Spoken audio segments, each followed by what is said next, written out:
Did you know that women are more likely to over-explain, rush their words, or soften their opinions in meetings? Research shows that these communication habits don't just impact how we're perceived. They directly affect our leadership influence, confidence, and career trajectory. If you've ever caught yourself repeating a point, talking too fast, over-justifying your decisions, or hesitating before speaking, this episode is for you. These habits aren't just quirks. They're deeply tied to the fear of taking up space, a lack of entitlement, and not expecting to be heard. And the solution? It's not just about changing how you speak. It's about reprogramming your mindset to own your voice with power and presence. Welcome to The Balanced Leader, hosted by Yan Dang, a leadership and life coach with over 20 years of corporate experience. Drawing from her journey as a former global finance leader and second-generation immigrant, Yan understands the unique challenges women face in male-dominated workplaces. Each episode offers insights on balancing masculine and feminine energies, mastering soft skills, and building emotional intelligence. Join us to transform frustration into empowerment and unlock your authentic leadership potential. Hey, podcast listeners, welcome to episode 29. This is about owning your leadership voice. So I wanted to share just about myself in terms of my own growth and transformation as I learned to own my leadership voice more over the years. I remember leaving meetings sometimes and feeling so angry. I didn't speak up, or maybe I did speak up, but it didn't land. I didn't feel like it made an impact. Or maybe I spoke up and then one of my male colleagues said the same thing I said, but somehow it landed differently for them. Today's episode is all about exploring 5 habits that quietly sabotage your leadership voice. And I'm going to share a lot of my own examples and my clients' examples in here. And we are going to really dive into why this shows up, how to recognize it, the empowering thoughts that will shift it. And finally, I will give you live examples so you can hear the difference. I want you to be picking a habit as you listen to this of oh, this is what I do, right? And really going to school on yourself with this, because the impact of not truly owning your leadership voice is more than just that moment of that meeting. It's the way that people remember you. And if you are starting to notice yourself having these habits, and oftentimes I just want to reiterate, this happens more when we feel like there are higher stakes. So for example, this typically doesn't happen unless you're in a situation where you feel more fear or the stakes are higher. So oftentimes the women that I coach, they're like, I am a great leader, especially when I'm leading my direct reports. I'm clear, I'm confident, I tell them what I need, I don't hold back. And you have a lot of trust in that relationship. But when they go to a leadership team meeting, their peers or even more senior people, they start noticing these habits come back. And I want you to know that these habits, what we want to go to school on is noticing which ones will show up and how it is showing up for yourself.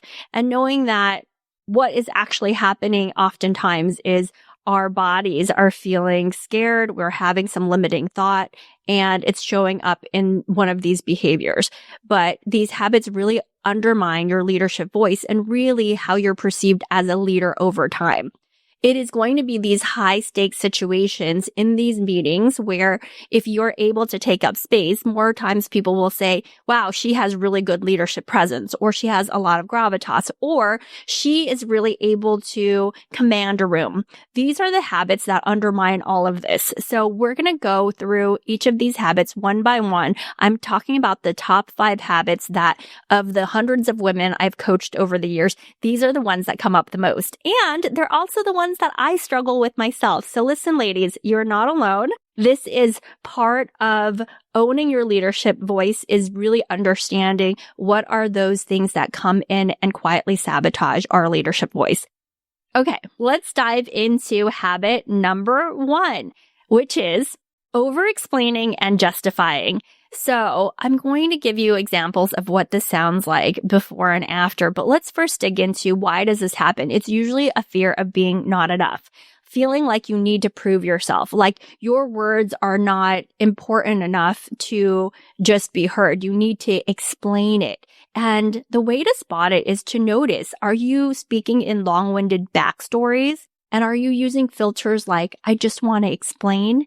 Speaking without pausing. These are other ways where it's almost like you're leaking anxiety and you're not really pacing yourself and you're not actually with yourself. So you say a lot of words, and the more words we say, the more harder it is for people to digest those words, to be with us, to stay with us. And so you want to notice, are you somebody who uses too many things, too many studies, for example, too much data, and people are kind of getting lost and you're losing yourself in that story too? What you want to do is notice that, but also practice this empowering belief. My voice and perspective matter. Another empowering thought is, I am enough. When we feel like we're enough, we don't need to over-explain. We don't need to justify. We just know we are enough. My voice, my explanation is enough, and we don't need any extras.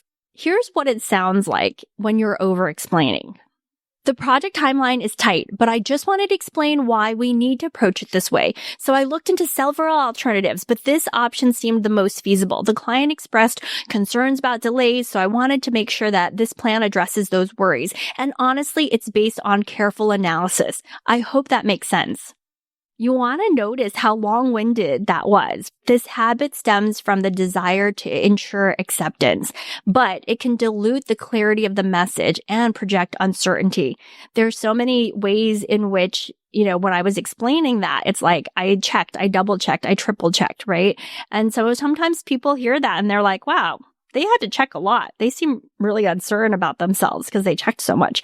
Versus, this is what it could sound like. This version delivers the message more clearly without unnecessary elaboration and projects confidence in the decision.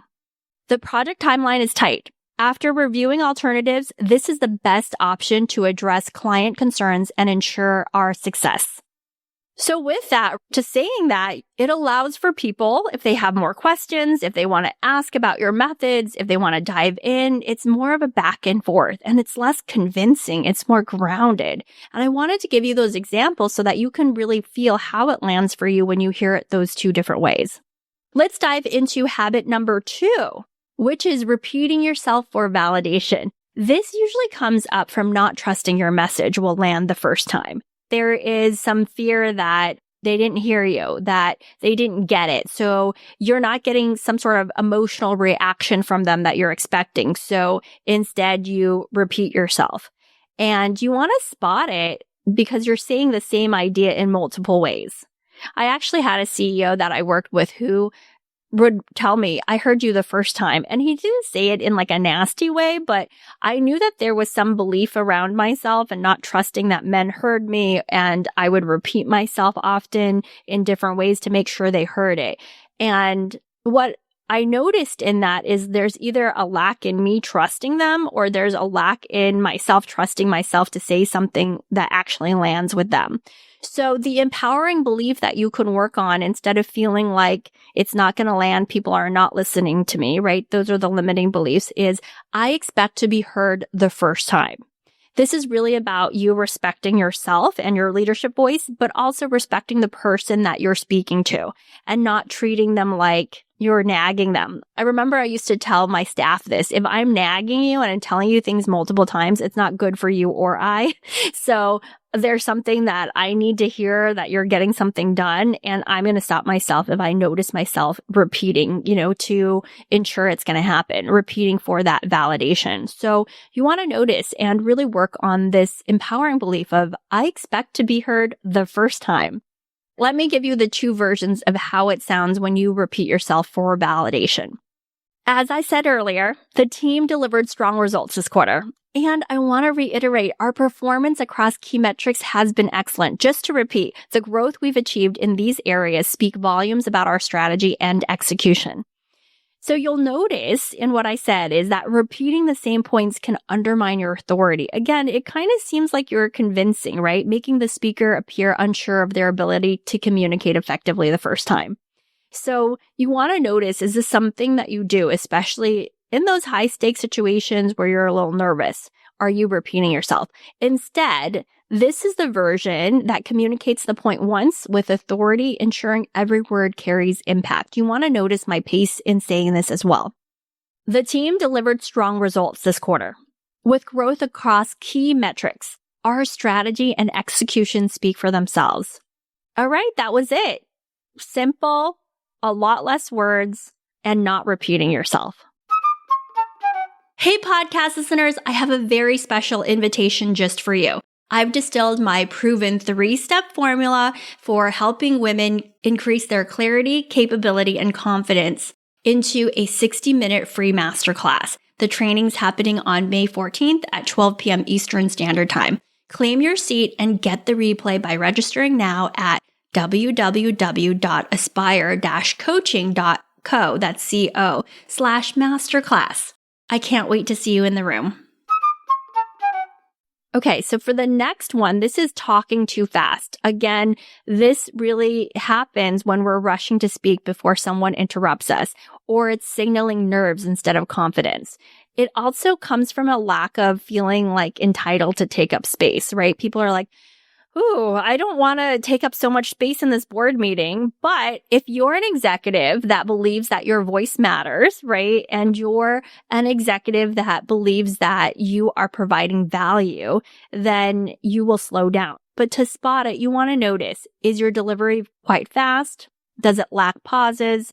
Are you compressing your thoughts together? What's actually happening? You want to be in tune with yourself. And I've done other episodes on emotional work, but this is really about attuning to your emotions and slowing yourself down. Oftentimes we have this fear and we just want to spit it out as quick as possible to get rid of the fear. But the reality is that it is causing us to come off uncertain, immature, not the executive that we want to be. If you look at people that are senior executives, the way they talk, the way they respond, they're very measured. They take up space. They take up pauses. I remember sometimes I'm with senior leaders where I'm like, are they thinking or what's going on here? There's like this long pause.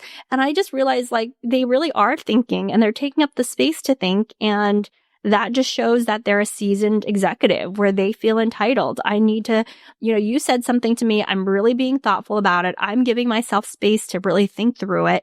And I will respond in that manner too.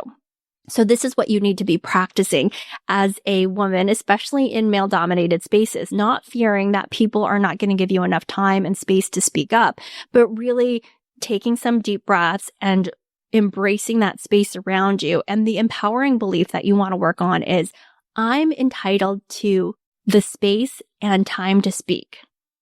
I'm entitled to the space and time to speak. The other thought could be, my words matter. And when our words matter, we actually slow down. According to the Harvard Business Review, pausing increases perceived confidence and credibility. See, even the Harvard Business Review is pointing this out, but I sometimes joke with my clients, it's called the sexy pause. Like, allow for that sexy pause where you are really taking up that space and pausing, because this is showing up as executive presence. So, the before of this could sound like, so the results were great, and then we moved into the next quarter, and let's move on to that next piece. Do you see there's like a fast pace to this versus if you really felt like you belonged, that you're entitled to the space, then it would sound more like this. We saw measurable growth across key areas. Take a moment to look at the data before we move on. So again, really slow pace. You can hear in my voice, there's not a lot of fear and anxiety running through me trying to rush through it. I actually remember when I was doing town halls for the first time and I asked my CEO for feedback and he said, you sounded very intelligent, very elegant, but you spoke too quickly. And oftentimes if you're speaking too quickly, people can't follow you and they think that you're smarter than them and they feel intimidated. And there was just other things that he caught from it, but really it was my own nervousness. He was more thinking that it was landing with people and they're not feeling like they can follow along.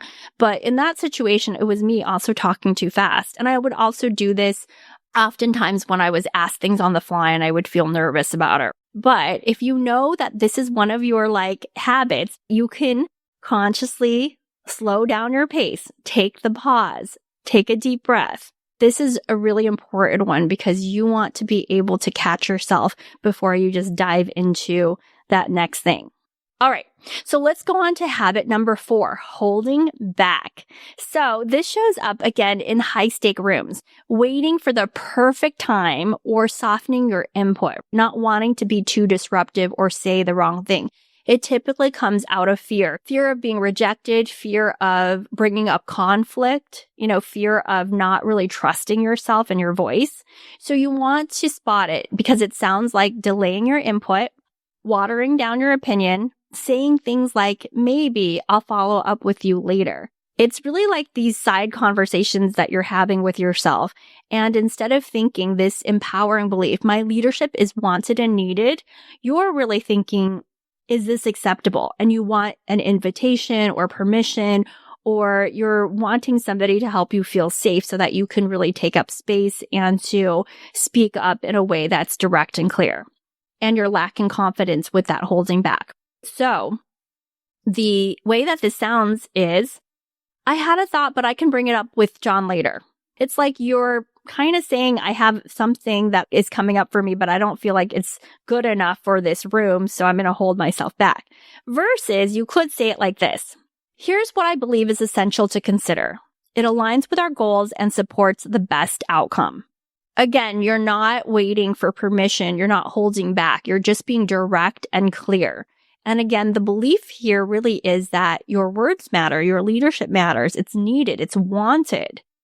All right. And this is the last one. It's about the upspeak. It's really about the delivering information in a way that is not a recommendation. It's actually asking for permission. It's a subconscious ask that says, hey, what do you think? Is it okay?